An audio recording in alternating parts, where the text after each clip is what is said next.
Nasa kote sa isinagawang buy-bust operation ang tatlong drug suspect kung saan mahigit 400,000 pisong halaga ng shabu ang nakumpiska sa Lanao del Sur.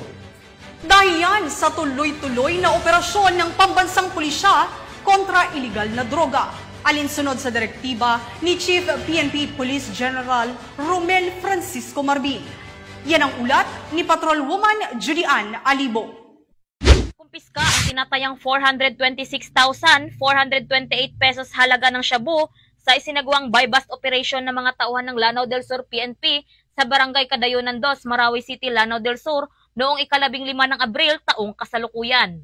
Kinilala ni Police Lieutenant Colonel Jason M. Banyaga, Chief of Police ng Marawi City Police Station, ang mga sospek na sina alias Karim, 19 anyos, mangingisda, alias Aliasa at alias Alex, na kapwa residente ng Barangay Lumbak kay Aldan, Marantaw, Lanao del Sur.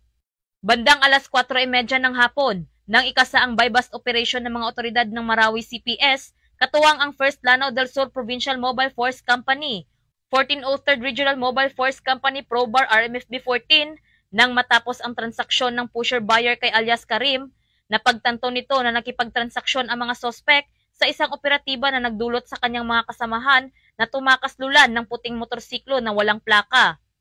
Na-recover mula sa sospek ang 2 heat-sealed transparent sachet na naglalaman ng pinaghihinilaang shabu na may timbang na 62.71 gramo at tinatayang nagkakahalagang 426,428 pesos, isang 1,000 genuine peso bill, 59 piraso ng 1,000 pesos na peking pera na ginamit bilang buy-bust money at isang kulay asul na plastic ziplock.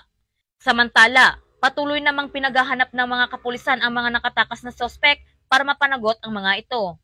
Mahaharap ang mga sospek sa kasong Republic Act 9165 o Comprehensive Dangerous Drug Act of 2002 kapag napatunayang nagkasala ang mga ito.